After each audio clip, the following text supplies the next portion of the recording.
So this one is absolutely crazy. It appears that Giannis Antetokounmpo asked for a trade before the season started. And if you guys are surprised that, surprised or not surprised, subscribe. We are trying to hit 14,000 subscribers by the end of the year. I think we might be able to do it. If we can get to 12,750 by the end of the day, we're definitely on track. So if you guys are new to the channel, subscribe, be greatly appreciated. But anyway, Giannis Antetokounmpo. He requested a trade from the Bucks before the season started. And as you guys can see, Brian Windhorst is the person who said it. Let's take a listen to what he said right here. An offer for Giannis, okay? And? Because Giannis said, I want to be a Knick. So the Bucks called the Knicks and asked for an offer for Giannis, okay? And? Because Giannis said, I want to be a Knick. So people are like, oh my God, he deleted a photo from May where he had a Bucks logo in it. Guys, he asked to be traded already. Yeah. So when's it going to happen? Well, that's the thing. So what appears is that Giannis committed himself for the season to the Bucks. That's what appeared happened. Everything he said in his mood. But the Bucks are not good. This year, when he hasn't played, they're 1-5. And when he has played, they're 9-8. So they've been 500 when he's played, and when he hasn't played, they've been getting raced. What you're asking me is his viewpoint, would his viewpoint change? I don't know. Like I know that he asked for a trade, and then he said, okay, I'm going to be a Buck this year. I know that a lot of people in the league don't think he'll be a Buck next year. So yeah, it seems like Giannis his time in Milwaukee is as good as over, which is a pity because again, Giannis is one of those players that he was a Buck. Like, it's hard to see Giannis not as a member of the Milwaukee Bucks. It's hard to see Giannis as somebody who's not leading this franchise. Because at the end of the day, Giannis Antetokounmpo is one of the greatest players of all time and the greatest player in the history of a franchise who also had prime Kareem Abdul-Jabbar. He just is. He was there longer, and they're gonna at least get fair value from him. But I wonder what a Giannis trade looks like. I really do. Like, I really wonder what a Giannis trade looks like, if we're being honest.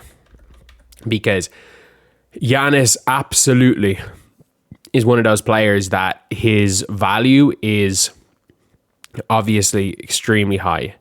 And I really, really wonder what it would cost to get him. Because who has the ability to match contracts and give the 4 first-round picks needed?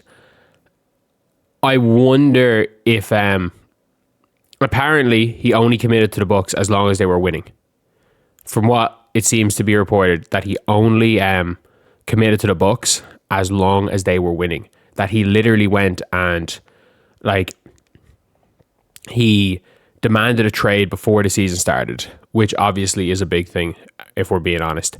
And he, the Bucks thought they were going to win, and clearly they weren't. Clearly they weren't, because what teams can bring in Giannis realistically? Milwaukee, or say not Milwaukee, Dallas. Could Dallas bring in Giannis and just say fuck the rebuild? But they would have to give up Anthony Davis, every other young player they have, not named Cooper Flag, and picks. The Spurs could realistically give them a center package around De'Aaron Fox, or they could go and give them everything other than Fox, as in like a Castle, Keldon Johnson, Harrison Barnes, and Sohan, and maybe a pick or two. Like, for me, that's a good young core that you can get back for Giannis. If you're the Lakers, you have to put Austin Reeves in that trade, and I don't know, do Lakers want to put Austin Reeves in that trade? Or is there a way of making that trade work without giving up Austin Reeves? And honestly, maybe selling high on Austin Reeves and using him as this key piece in the Giannis Antetokounmpo trade is the best thing the Lakers can do long term. For someone like the Hawks, you have the Pelicans pick, which is very important this year. But that trade is more so going to be important when, at the end of the year, if that pick is 1 or 2, because you can give up a Jalen Johnson or Reese Shea and that Pelicans pick, which could be pick 1, 2, or 3, which is pretty good.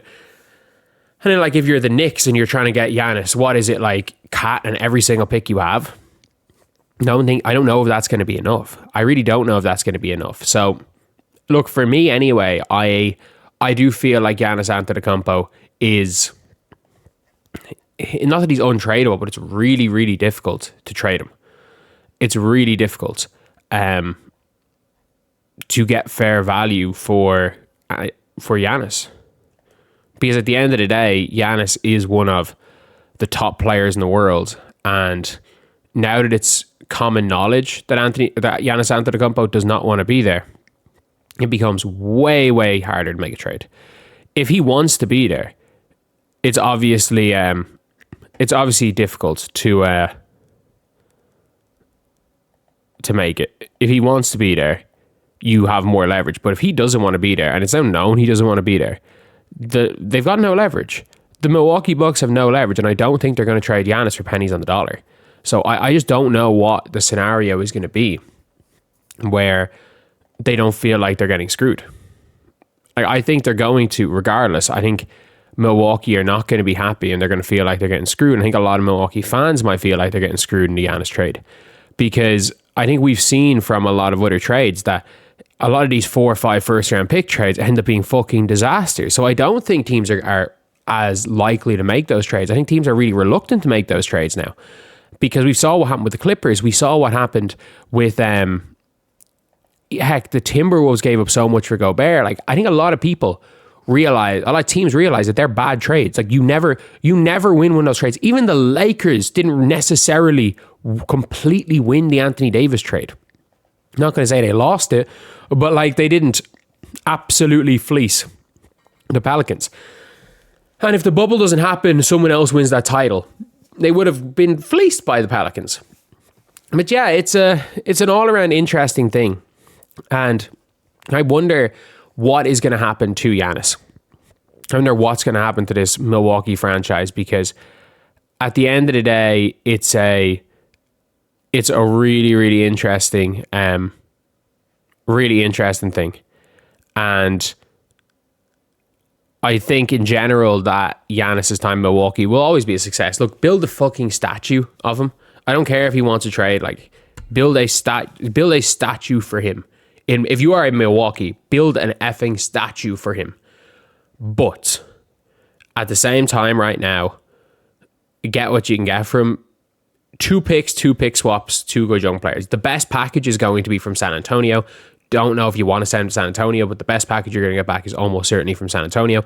Unless, of course, you wait till the end of the season. And if you wait till the end of the season and somehow the Hawks end up with the first pick, and suddenly you can get that pick with Jalen Johnson and Ricochet, for someone Giannis's level, that is about what it's going to cost. And if you're Atlanta, you're pairing up Giannis with Trae Young. If Trae Young's ever going to work out, it'll be with Giannis. It makes things interesting. But if you're San Antonio and suddenly you can add Giannis to Dylan Harper and Wemby, and you're keeping Devin Vassell, like, they instantly go into contender category. And you're keeping De'Aaron Fox potentially as well.